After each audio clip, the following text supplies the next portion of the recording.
Olá pessoal, bom dia, boa tarde, boa noite a todos. No vídeo de hoje eu vou analisar com vocês esse julgado aqui, conflito de competência 175.883, conflito de competência 175.883. Como de costume, na descrição deste vídeo, os senhores vão encontrar a referência completa do julgado e a disponibilização da ementa que já foi naturalmente disponibilizada, publicada, está aqui para os senhores. O que nós tivemos no contorno fático dessa demanda?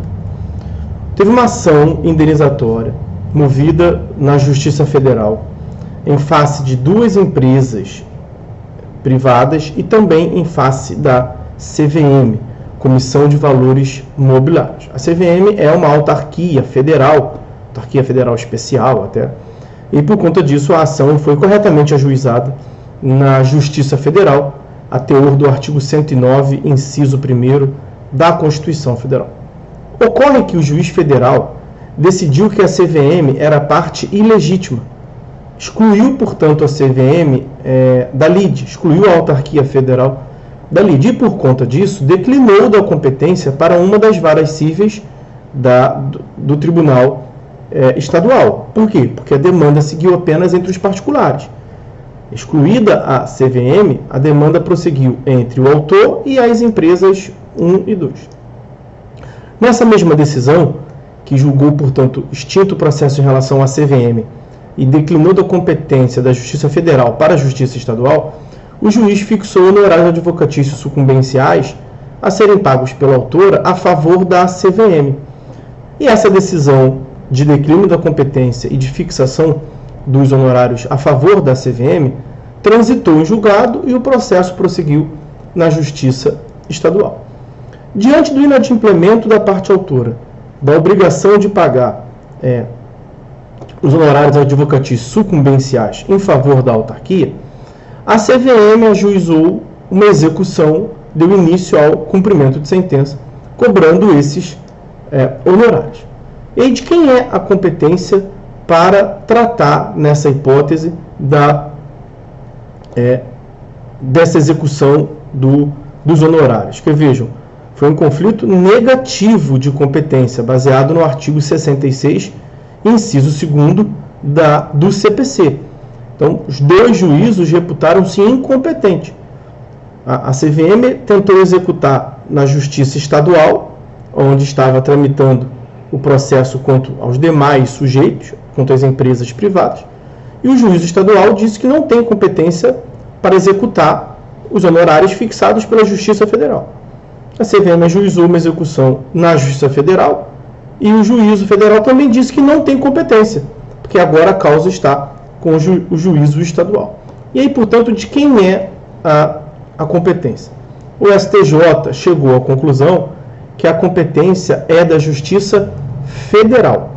A competência é da Justiça Federal para executar uma obrigação fixada pelo juízo federal. Trata-se, portanto, de uma competência funcional.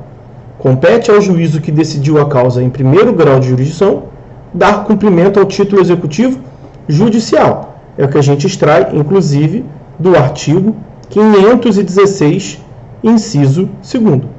O cumprimento da sentença efetuar-se-á perante o juízo que decidiu a causa no primeiro grau de jurisdição.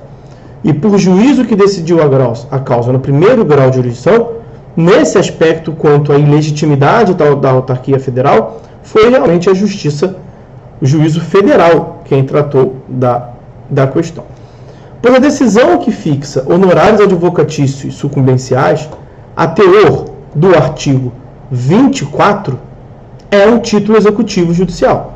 Veja, a decisão judicial que fixa o arbítrio honorários e também o contrato escrito de honorários que estiver estipulado são títulos executivos. A decisão vai ser um título executivo judicial, o contrato vai ser um título executivo extrajudicial. O que nos importa aqui é que houve uma decisão, é título executivo judicial. No mesmo sentido, o artigo 515, inciso 1º do CPC. São títulos executivos judiciais as decisões proferidas no processo civil que reconheça a exigibilidade e obrigação de pagar quantia como é a hipótese de pagar honorários. E aí vejam o parágrafo 1º do artigo 24 do Estatuto da OAB. A execução dos honorários pode ser promovida nos mesmos autos da ação em que tenha atuado o advogado, se assim lhe convier. Então, veja, pode ser promovida nos mesmos autos, se assim convier. Nessa hipótese, não é nem questão de convir ou não ao advogado. É uma análise da competência funcional. A quem compete executar as obrigações fixadas por um certo juízo? A este mesmo juízo, 516, inciso 2º, ao juízo natural da causa, aquele que tratou do primeiro grau de jurisdição. O curioso aqui é que o 515, que trata do título executivo judicial, prevê que o cumprimento dar-se-á de acordo com os artigos desse título. E aonde que se encontra o artigo 515? No capítulo, no título do cumprimento de sentença. Então, nesse caso, para executar uma decisão proferida no processo civil, nós teremos um procedimento chamado cumprimento de sentença. E aí, veja, é o inciso 1º que trata das decisões proferidas no processo civil como título executivo de natureza judicial. Aí veja o parágrafo 1º do próprio artigo 515.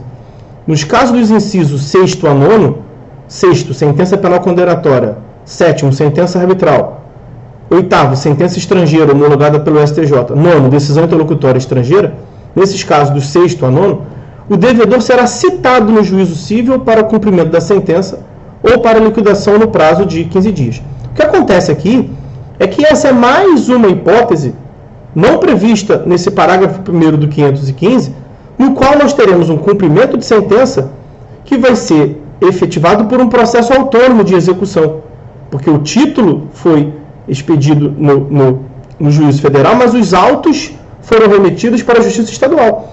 Os autos estão tramitando na Justiça Estadual. Você quer executar um título dos autos que estão na Justiça Estadual perante a Justiça Federal. Então você vai dar início lá a um processo autônomo de execução, para execução da verba honorária sucumbencial, e naturalmente o devedor precisa lá ser citado. Então essa é uma hipótese curiosa, que não está no parágrafo 1º do 515, não está nos incisos 6º a 9º, não é sentença penal condenatória, não é sentença arbitral, não é decisão interlocutória ou sentença estrangeira, mas vai resultar no mesmo efeito do parágrafo 1º. É um caso clássico no qual o legislador não consegue antever todas as situações em concreto. Então, o que nós temos aqui nessa hipótese? A competência para julgar a execução desse julgado que fixa honorários advocatícios sucumbenciais na Justiça Federal é do próprio juízo federal. E qual foi, portanto, a conclusão ao qual chegou o STJ? Aspas. Se na mesma decisão é reconhecida a ilegitimidade passiva de autarquia federal e, em razão disso, é determinada a remessa do processo para a Justiça Estadual, a competência para processar e julgar o cumprimento quanto aos honorários sucumbenciais fixados nesta decisão é da Justiça Federal, porque aí, nesse caso, haverá um nítido interesse de uma autarquia federal e, pelo artigo 109, inciso 1º da Constituição Federal, a competência é da Justiça Federal. Qual o órgão da Justiça Federal? Justiça Federal de primeira instância, que foi a vara federal que fixou os honorários advocatícios sucumbenciais. Ok? Então, essas as observações que eu queria fazer com os senhores nesse nosso encontro de hoje. Por hora é só. Fiquem todos com Deus e até a próxima.